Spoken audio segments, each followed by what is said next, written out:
Good morning students. आज हम बात करते हैं हमारा टॉपिक समन सीपीसी के अकॉर्डिंग सिविल प्रोसीजर कोड में समन समन समन क्या होता है इस बारे में मैंने जब आपको इम्पोर्टेंट आर्डर एंड रूल्स बताए थे उसमें एक आया था टॉपिक समन। उसमें हमने थोड़ी सी चर्चा की थी कि समन क्या है। आज हम उसको पूरा डिटेल में पढ़ेंगे।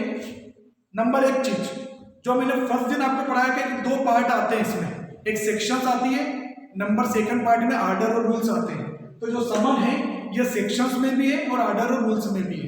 सेक्शंस में ये 26, 27, 28, 29 तक ये सेक्शंस में दिया गया है और आर्डर 5, रूल 30 मतलब आदेश 5, नियम 30 समन के बारे में बनाए गए।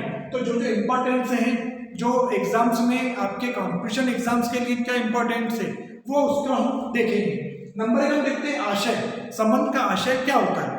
तो जब न्यायालय द्वारा वादी के दावे को स्वीकार कर लिया जाता है, एडमिटेड कर लिया जाता है, जब न्यायालय प्रतिवादी को उस वाद पत्र की एक प्रति के साथ न्यायालय से समन जारी करता है। समन मतलब सीधा सीधा इसका मीनिंग उपस्थिति के लिए पत्रक कि प्रतिवादी को अब कोर्ट में पेश होना है, उपस्थित होना है, वो सीधी सी बात है समन।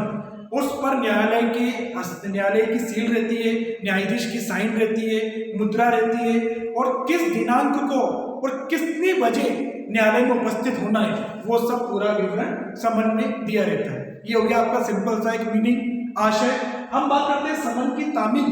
समन की तामील एक उर्दू वर्ड है। तामील का मतलब ये है कि आपको समन की कोर्ट की जो आपको कागज भेजा था उसकी जानकारी हो गई है। सिंपल सी चीज। सेक्शन 27, 28 दो धाराएं इसमें कवर होगी। सेक्शन 27 के अकॉर्डिंग ये बताया गया है कि जब वादी द्वारा निर्धारित तिथि से वाद दायर कर दिया गया है तो वाद दायर करने की तिथि से 30 डेज 30 दिन के अंदर अंदर प्रतिवादी पर समन की तामील हो जाना चाहिए। सेक्शन 27। इसके बाद प्रतिवादी को जब समन की तामील हो जाती है तो उसे अपना जवाब दावा, रिटर्न स्टेटमेंट, वादी के जवाब का दावा, इसने जवाब दावा तो उसे अपना जवाब दावा 30 दिन के अंदर अंदर कोर्ट में फाइल कर देना आवश्यक है। लेकिन यदि वो 30 दिन में अपना जवाब दावा फाइल नहीं कर पाया तो कोर्ट इस डेट को एक्सटेंड कर देगी, आगे बढ़ा देगी। तो वो जो आगे बढ़ा देगी वो डेट है 90 डेज मतलब 90 दिन, 3 माह, 90 दिन के अंदर अंदर उसे अपना जवाब दावा कोर्ट में पेश करना ही है। यदि वो पेश नहीं कर पाया इस अवधि में भी तो उसका राइट्स क्लोज हो जाएगा, उसका अधिकार समाप्त हो जाएगा। तो ये एक क्वेश्चन आपके आगे की जुडिशरी एग्जाम के लिए भी इंपॉर्टेंट है कि जवाब दावा कितनी समय अवधि में पेश किया जाता है। तो राइट आंसर है 30 डेज, लेकिन यदि एक्सटेंड हो जाती है डेट तो 90 डेज, ये ध्यान रखना।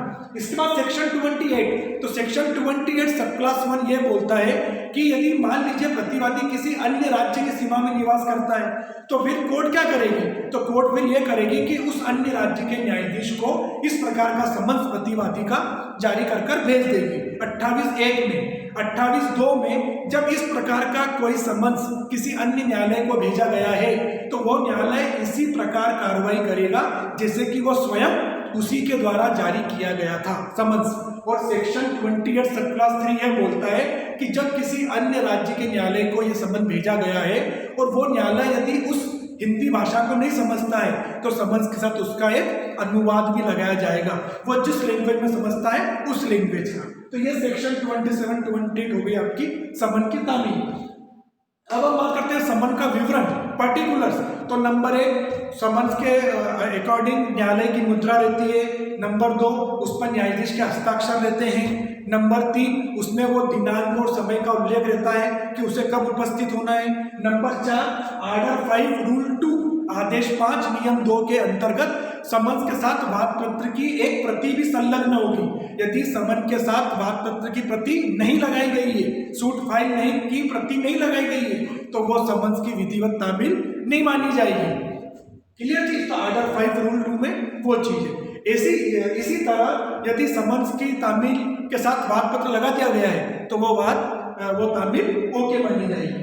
फिर नंबर चला आता है प्रतिवादी को समन देना आवश्यक। इसमें हमें 2 आर्डर रूल देखना है, आर्डर 5 रूल 11 और आर्डर 5 रूल 1। आर्डर 5 रूल 11 के अकॉर्डिंग ये बताया गया है कि जब किसी वाद में एक से अधिक प्रतिवादी है, मतलब या तो फर्स्ट डिफेंडेंट है, सिंगल डिफेंडेंट है, तो उसे कॉपी इश्यू हो जाएगी। लेकिन एक से अधिक 2 या 3 डिफेंडेंट है, प्रतिवादी है, तो आर्डर 5 रूल 11 ये कहता है कि सभी प्रतिवादियों को अलग अलग तरीके से अलग अलग रूप में वाद प्रति भेजी जाएगी। सभी पर तामील अलग अलग होगी, किसी एक प्रतिवादी की तामील सभी के लिए नहीं मानी जाएगी। Order 5 rule 11। आर्डर 5 रूल 1 यह कहता है कि जब वादी ने कोर्ट में दावा पेश किया है और उसी समय कोर्ट में यदि प्रतिवादी भी उपस्थित है और प्रतिवादी डिफेंडेंट उस दावे को स्वीकार कर लेता है, एक्सेप्ट कर लेता है, तो फिर यहाँ पर समन देना आवश्यक नहीं है। ये आर्डर 5 रूल 1 डिफाइन करता है। अब हम देखते हैं समन की तामील की विभिन्न रीतियां, मेथड्स कि कैसे कैसे समन की तामील हो सकती है। तो नंबर 1, व्यक्तिगत या प्रत्यक्ष तामील, पर्सनली रूप से। तो उसके ये 5 प्रकार है जो आप देखें। आर्डर 5 रूल 12 स्वयं प्रतिवादी पर। आर्डर 5 रूल 12 यह कहता है कि समन्स की तामील स्वयं प्रतिवादी पर की जाएगी और यदि प्रतिवादी उपस्थित नहीं है तो फिर उसके विधिक अभिकर्ता पर की जाएगी। नंबर 2, आर्डर 5 रूल 13 कारोबार से संबंधित। यदि वाद किसी कारोबार बिजनेस से संबंधित है और यदि प्रतिवादी उस राज्य की सीमा से बाहर है तो उस कारोबार के प्रबंधक पर भी समन्स की तामील कर दी जाएगी। आर्डर 5 रूल 14 अचल संपत्ति। यदि वाद अचल संपत्ति से संबंधित है तो समन की तामील उस व्यक्ति पर की जाएगी जिस संपत्ति पर जिसका कब्जा है, जो कब्जादारी है, पोजेशन है। आर्डर 5 रूल 50 वयस्क पुरुष या महिला। मोस्ट इंपॉर्टेंट आर्डर, क्योंकि इससे रिलेटेड क्वेश्चन जुडिशरी में पूछा गया है और पूछा जाता है कि आर्डर 5 रूल 50 समन्स की तामील में यदि प्रतिवादी घर पर उपस्थित नहीं है, यदि लेकिन घर पर कोई वयस्क पुरुष या महिला उसके घर पर है तो उन पर भी समन की तामील की जाएगी और वो मान्य होगी। लेकिन एक यहाँ बात ध्यान रखने योग्य ये है कि वयस्क पुरुष या महिला के अंतर्गत उस घर का नौकर शामिल नहीं है। यदि वो नौकर है और चाहे कितने सालों से आपके यहाँ रह रहा है, आपका घरेलू है, लेकिन फिर भी नौकर पर कोई तामील मान्य नहीं है। तामील हमेशा वयस्क पुरुष या महिला पर होगी। सर्वेंट इज नॉट इंक्लूडेड, ये बात ध्यान रखना। आर्डर 5 रूल 16 समन देना। जब उस अधिकारी द्वारा प्रतिवादी को समन्स की एक कॉपी दे दी जाती है तो उसके बिहाफ पर समन्स की जो मूल प्रति है उस पर वो उस प्रतिवादी के हस्ताक्षर लेगा। आर्डर 5 रूल 16 में तो 12 से लेकर 16 तक जो तामील की नीति बताई गई है वो है व्यक्तिगत या प्रत्यक्ष तामील। अब हम बात करते हैं सेकंड नंबर, प्रतिस्थापित तामील। प्रतिस्थापित तामील में आर्डर 5 रूल 17, 19 और 20। प्रतिस्थापित तामील जैसे कि आर्डर 5 रूल 17 में बताया गया है कि यदि प्रतिवादी किसी अन्य राज्य की सीमा में निवास करता है और वहां पर यदि उस पर तामील की जानी है तो उस न्यायालय के क्षेत्राधिकार में जो जज है, जो अधिकारी है, उस पर समन्स की तामील का प्रारूप भेजा जाएगा। और आर्डर 5 रूल 19 में शपथ पत्र के आधार पर यदि अधिकारी संतुष्ट हो जाता है कि उस पर विधिवत रूप से तामील हो गई है तो वह ऐसी घोषणा कर सकेगा कि प्रतिवादी पर समन की तामील कर दी गई है। और आर्डर 5 रूल 20 में यदि प्रतिवादी पर इस तरह से समन की तामील हो गई है तो उस न्यायालय के बाहर जहां पर कि उसका केस विचाराधीन है वहां पर वो चस्पा कर दिया जाएगा, चिपका दिया जाएगा कोर्ट के मेन गेट पर, जिससे कि ये शो हो जाए कि इस व्यक्ति पर संबंधित इस केस की तामील हो चुकी है। तो यह है प्रतिस्थापित तामील। नंबर 3 आता है अन्य साधनों द्वारा तामील।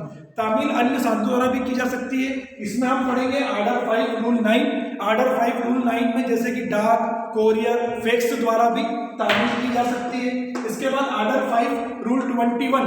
आर्डर 5 रूल 21 में यह बताया गया है कि यदि प्रतिवादी राज्य की सीमा से बाहर निवास कर रहा है तो कौन सी कोरियर सेवा का प्रयोग किया जाए यह हाईकोर्ट तय करेगा, उच्च न्यायालय तय करेगा।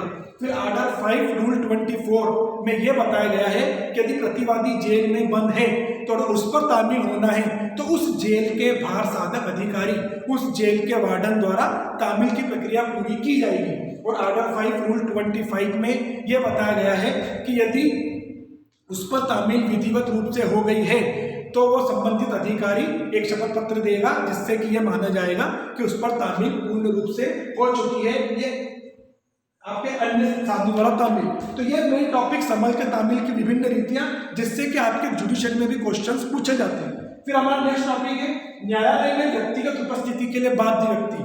मतलब न्यायालय में व्यक्तिगत पर्सनली उपस्थित होने के लिए कौन बाध्य है। तो नंबर 1 जो न्यायालय के क्षेत्राधिकार की सीमा में निवास करता है वो, और नंबर 2 जो न्यायालय के क्षेत्राधिकार की सीमा से बाहर है लेकिन वो दूरी 50 मील से कम है और वो आने जाने के लिए रेल या बस सुविधा उपलब्ध है तो वो व्यक्ति भी न्यायालय में आने के लिए बाध्य माना जाएगा। फिर अगला पॉइंट, व्यक्तिगत उपस्थिति से मुक्त व्यक्ति, मतलब न्यायालय में पर्सनल व्यक्तिगत रूप से जो उपस्थित नहीं भी हो, इसके क्या है, ये एक तरह से अपवाद में माना जाएगा। तो नंबर 1, शासन द्वारा छूट प्राप्त व्यक्ति जैसे राष्ट्रपति, राज्यपाल। नंबर 2, महिलाएं जो कि पर्दा प्रथा में रहती है। और नंबर 3, शारीरिक रूप से असक्षम, बीमार, दुर्बल व्यक्ति जिनके लिए कमीशन जारी किया जाता है। जो मैंने आपको फर्स्ट क्लास में बताया था कि कमीशन जिसका कि घर पर ही उसके बयान होते हैं, बाकी इसका क्वेश्चन हम आगे पूरा डीप में पढ़ेंगे। तो यह व्यक्ति न्यायालय से मुक्त व्यक्ति माने जाएंगे। और निष्कर्ष आता है लास्ट पॉइंट, कंक्लूजन। तो निष्कर्ष के रूप में हम यह कह सकते हैं कि समन न्यायालय द्वारा जारी किया जाने वाला एक ऐसा प्रपत्र होता है जिसके अंतर्गत प्रतिवादी को या अन्य साक्षियों को जवाब दावे के लिए या बयान के लिए कोर्ट में उपस्थित करने के लिए बुलाया जाता है। सिंपल सी चीज। तो ये समन एक इंपॉर्टेंट टॉपिक सीपीसी का, जो कि एलएलबी और बीएलएलबी के स्टडी के हिसाब से तो इम्पोर्टेंट है ही है, बाकी आगे कंपटीशन एग्जाम में सीजे और एडीपीओ के लिए भी आपको इससे बहुत सारे क्वेश्चन तैयार होते हैं। जैसे मैंने आपको बताया, जवाब दावे के लिए 30 डेज, एक्सटेंड टाइम 90 डेज, ये क्वेश्चन पूछा जाता है। दूसरा, वाद समन्स के साथ वाद पत्र की प्रति लगेगी, वाद पत्र की 2 प्रति लगानी पड़ेगी, एक समन्स के साथ जाएगी, एक कोर्ट में रहेगी, वो क्वेश्चन पूछा जाता है। इसके बाद चस्पा वाली तामील किस आर्डर रूल्स में, वो पूछा जाता है। तो मेरा आपसे रिक्वेस्ट है कि इस टॉपिक को आप काफ़ी अच्छे से पढ़ना, क्योंकि ये मोस्ट इंपॉर्टेंट टॉपिक है सीपीसी का, सिविल प्रोसीजर कोड का। इस लेक्चर को आप सुने, समझे, कोई भी अभी इसमें प्रॉब्लम्स होती है तो उस पर हम आगे चर्चा करते हैं। Thank you.